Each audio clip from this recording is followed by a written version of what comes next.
What is Crackalack Thermonuclear AFers? I am Dan Valley coming at you with what will hopefully be a very brief introduction.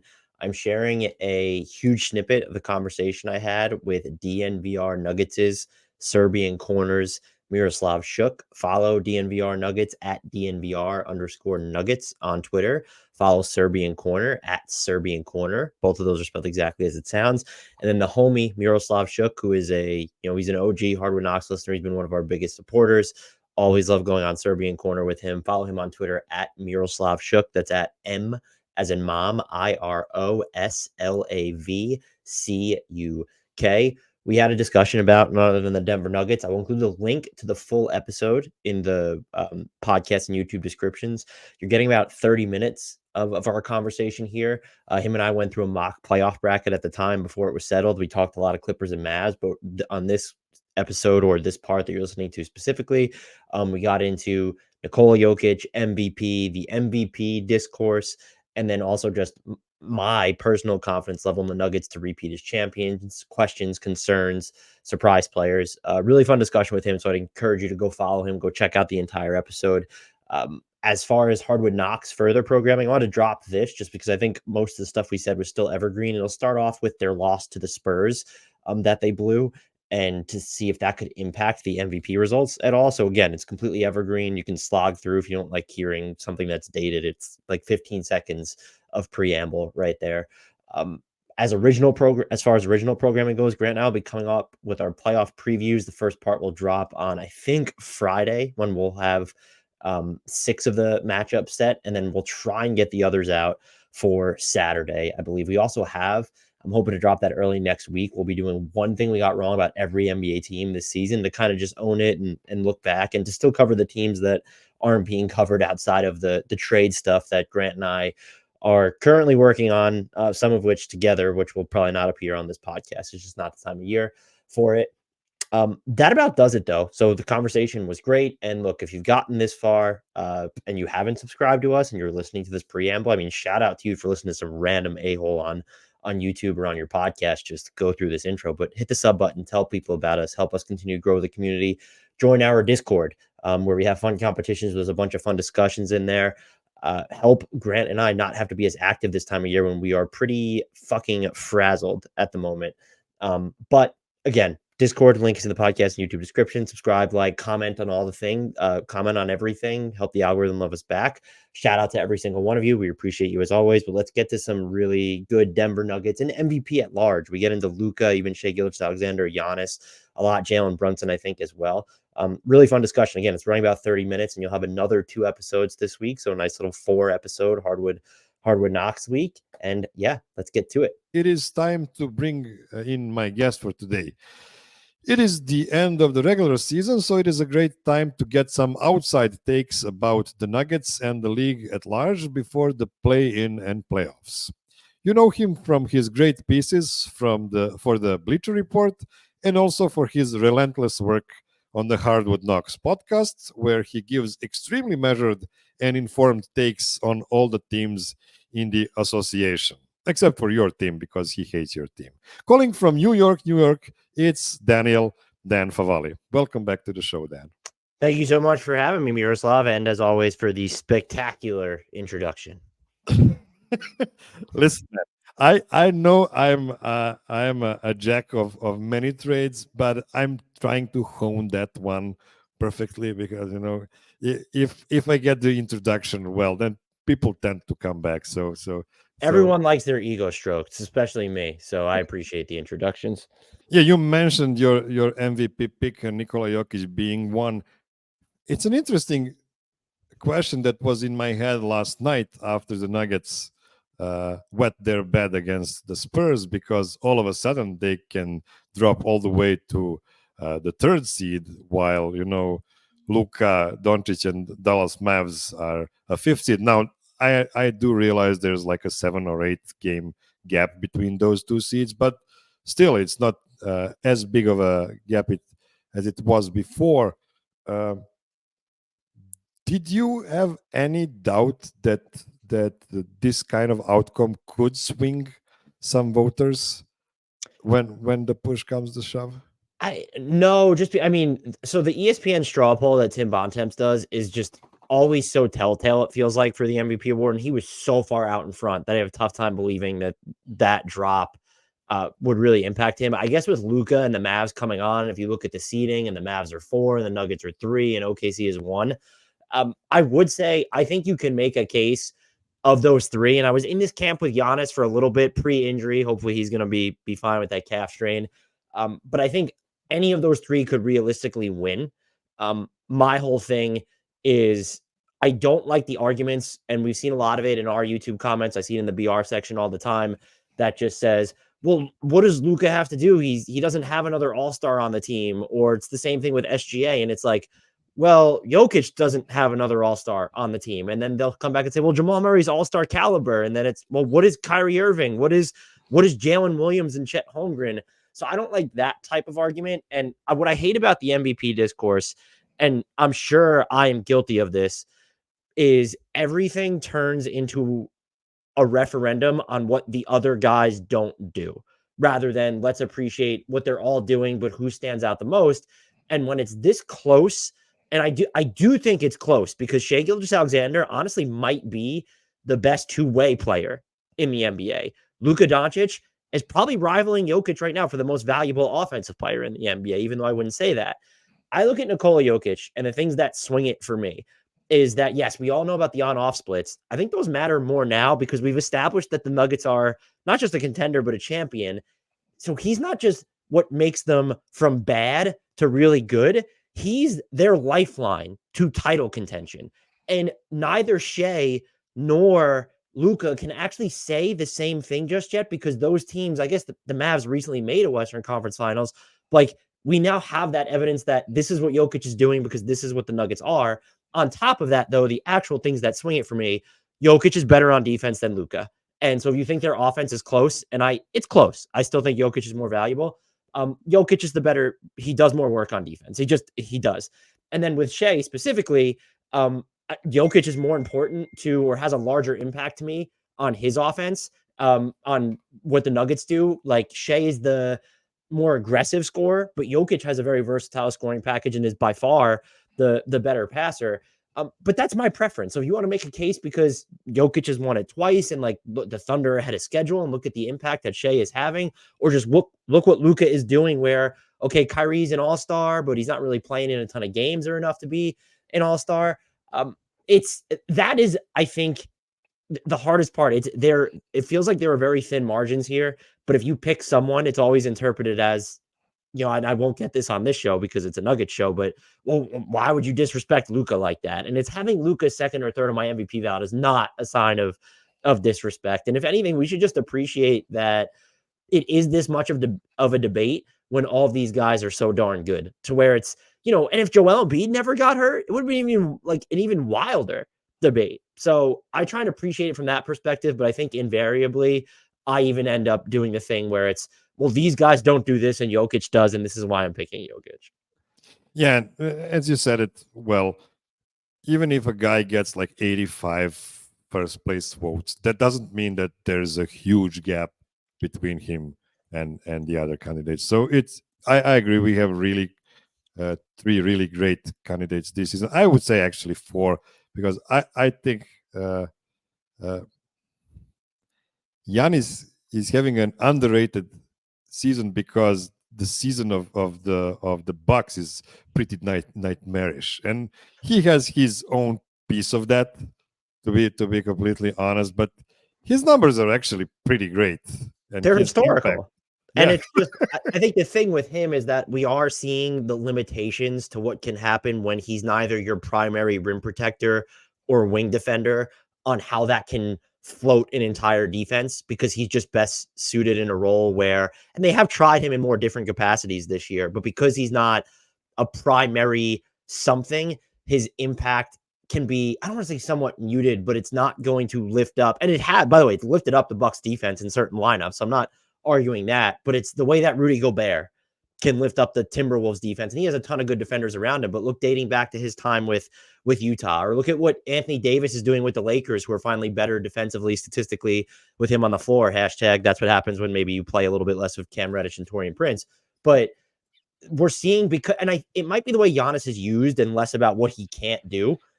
But I do think that's kind of what ended up separate. Like the offense is just, I think you can make the case, even though there's been awkwardness between him and Dame and that dynamic, Giannis has never been better or more deferential as a passer. So like he's even continued to grow in his offensive game. He's cut out a lot of the, he has some counters from the perimeter, but like he's kind of cut out those shots where you're not seeing as many pull-up threes or those junky pull-up twos. So I think he had a very strong case. Like it was a 4-player race to me, but I think the way that Luka ascended, what the Jokic and the Nuggets did after he sent that text message over the All-Star break, that really kind of sealed the deal. But again, I would listen if someone wanted to make a case for Giannis. That's the other thing, is I try to keep an open mind. I might not agree with it. If you want to make a case for Giannis over all these guys, I'll absolutely listen. And because we're talking about these 4 specifically, and maybe even Jalen Brunson, I might not have a concrete argument against you. I can explain where I'm coming from, and that's what should be fun about the MVP debate. Is the fact that it is open for interpretation is good, but it also fuels the toxicity where,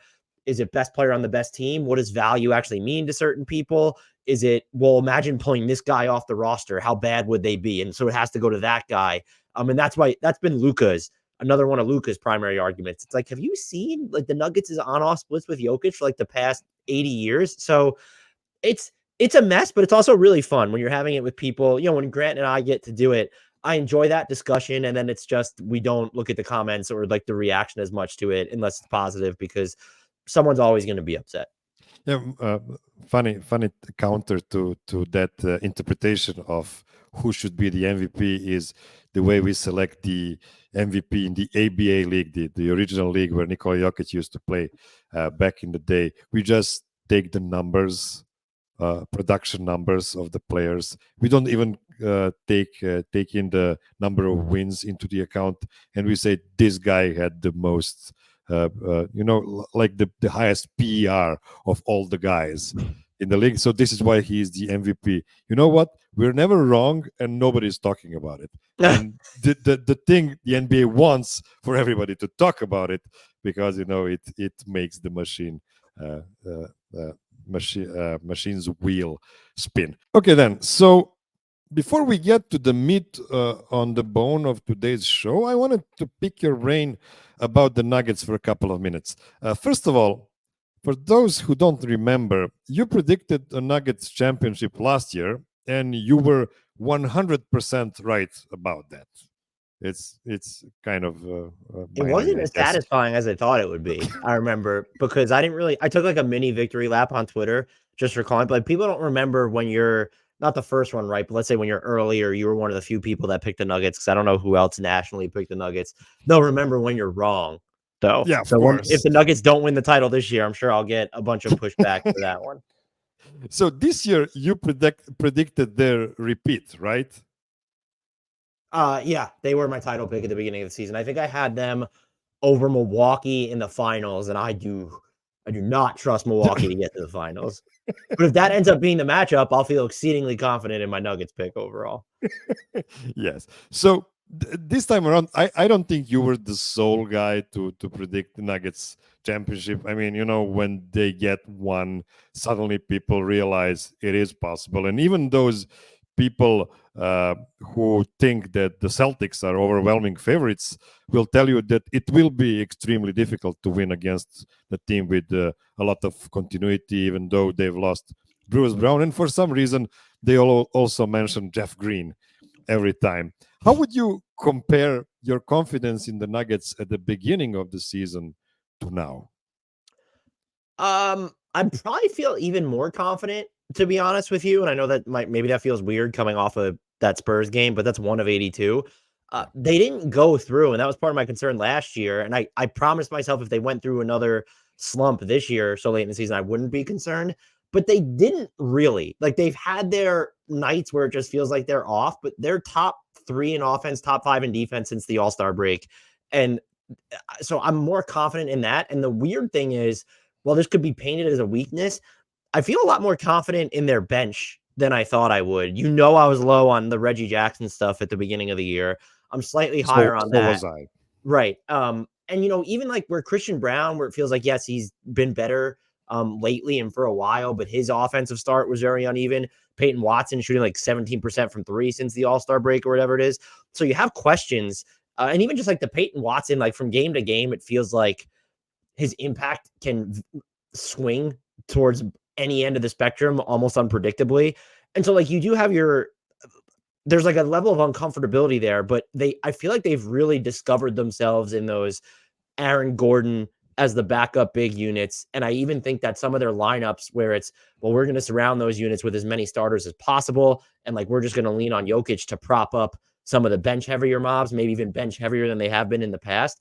This just feels like a team that understands itself better than it ever has. And to just know that like on the court, Michael Porter Jr., you understand what he is now at both ends of the floor. And that this is someone who, yeah, even if he kind of goes through his upward and downward swings, when you look at his shot making, the fact that he has conceded so much of what could be a more prominent role has really worked out well for this team and is so dangerous because it's, as Grant said on one of our recent podcasts, where it's just like the Nuggets are dangerous in a vacuum, but then you realize that there's this level to Michael Porter Jr. where it's not just him hitting threes, it's by virtue of him being on the floor, they can become this entirely different animal during the games that he's on.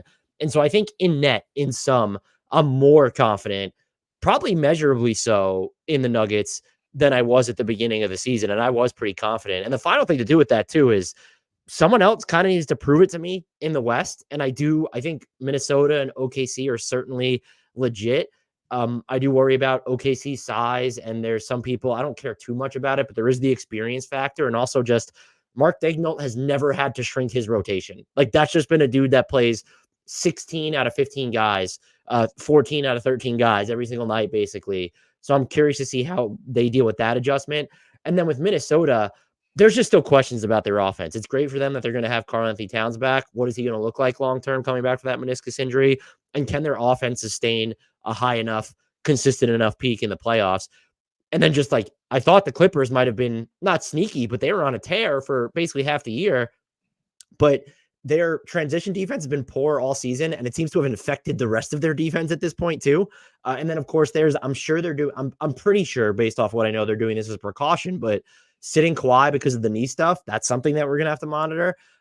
People want to make the Lakers or the Warriors happen, and maybe they have some interesting peaks, but we have this evidence, and including with Phoenix, of 80 games, 81 games now. These teams are telling you what they are. And I think it's been pretty clear in the West, as brutal as it is, the Nuggets are still just head and shoulders above everybody else, even if you think there's a couple problematic matchups potentially on the docket. So I think we agree that that Western Conference is a lot better than its Eastern counterpart this season, and not only this season. And that probably, partly caused Boston's huge tally of wins compared to everybody else. Would you say that West is actually stronger this season compared to the last one, or is it just some teams rising while some other completely disappearing from contention? The Nuggets were 16-4 in the playoffs last year, or 12-3 in the West. How realistic is it for them to get out of the West with only 3 losses this season? Oh, I would say I'd be shocked if they did it, and very impressed, just because you can boil it down to this. The Clippers are healthier. The Pelicans are healthier. The Timberwolves are healthier. And Oklahoma City has just reached another gear. And so even if you think, okay, the Lakers and the Warriors have kind of faded and the Suns are underachieving, one of those 3 teams can probably still make some noise, assuming the Warriors and Lakers even get, or the Suns for that matter, who are still in play-in contention, actually get to the postseason. But I think just by virtue of looking at what this version of the Clippers could be and what this version of the Timberwolves, the Pelicans, and the Thunder already are, that this playoff bracket should in theory be much more difficult for Denver to navigate than last year's. One small question about the Nuggets roster this season. Who was your biggest positive and biggest negative surprise on Nuggets roster this season? I know the positive one because I listened to all of your shows, but you can repeat it anyway. You know who my positive surprise is? Because I was thinking about this question when you sent it to me, and it's like, I don't know that anyone's like super duper shocked or disappointed me on this roster. I know that they've been trying to make Zeke Naji happen for what feels like a decade, but I never expected that to be this huge thing. If I'll start the disappointment, I really thought if you would have asked me at the beginning of the year. I thought we might have seen more from Julian Strother this season, just because of the movement shooting that he can provide. I thought he might have played a more integrate role, and certainly would have thought that he hit his 3-pointers at a higher clip. I'm still pretty high on him moving forward, but that surprised me a little bit.